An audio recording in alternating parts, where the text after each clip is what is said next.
అందరికీ నమస్కారం. అక్కినేని కుటుంబం, మా కౌరిముడి కుటుంబం రెండు వేరు కాదు.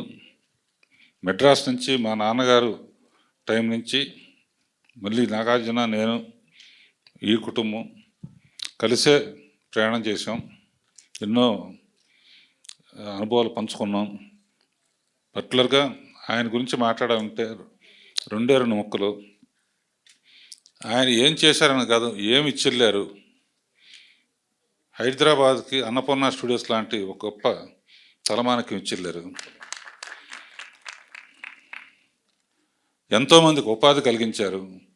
హైదరాబాద్లో ఈ రోడ్లో కార్లు కానీ సైకిల్ కానీ రాని రోజుల్లో కట్టారు. అందరూ ఇక్కడ కట్టారండి ఈయన రాళ్ల మధ్య అనుకున్నారు. ఇవాళ అన్నపూర్ణ స్టూడియోస్ ఏషియాలో ఆ రోజుల్లో చెప్పేవారు, రామోజీ ఫిలిం సిటీకి ముందు అంత అందమైన స్టూడియో లేదు. అంతేకాకుండా ఎన్ని సినిమాలు చేశారంటాం కాదు, సినిమాల్లో దేవదాస్ లాంటి సినిమా, కాళిదాస్ లాంటి సినిమా, విప్రనాథ్ లాంటి సినిమా, ప్రేమాభిషేకం లాంటి సినిమా, మళ్ళీ అలాంటి సినిమాలు చూస్తామా? అసలు యాక్టింగ్ అనేది స్కోప్ ఉంటుందా అనిపించే లెవెల్లో చేసిన ఘనత నాగేశ్వరరావు ఒక్కరిది.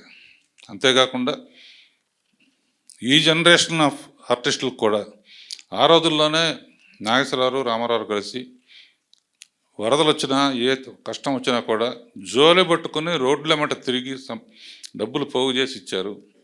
ఈ తరం వాళ్ళకి స్ఫూర్తినిచ్చారు. అటువంటిది మళ్ళీ సాధ్యం అవుతున్నారో తెలియదు, కానీ ఇలాంటి ఎన్నో గొప్ప గొప్ప కార్యాలకి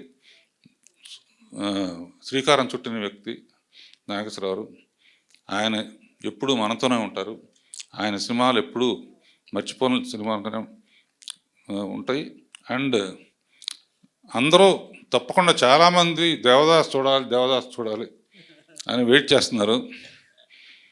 అందులో ఒక అద్భుతమైన డైలాగ్ ఉంటుంది బాబు.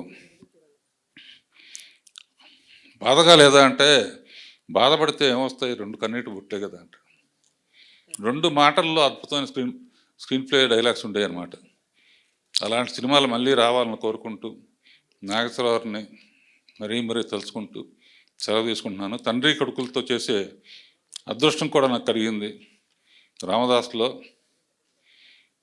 నాగేశ్వరరావు నాగార్జున నమస్కారం పెడితే నాగేశ్వరరావు నమస్కారం పెడతాడు.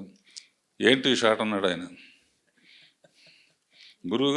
గురువుగానేమో నాగార్జున నమస్కారం పెడుతున్నాడు. తండ్రిగా కుటుంబం చూసుకోవాల్సిన బాధ్యత నీదే బాబు అని ఆయన నమస్కారం పెట్టాడు అనమాట. ఆ ఉద్దేశంతో తీశాను ఆ షాటు. ఇప్పటికీ మర్చిపోలేని షాట్ అది.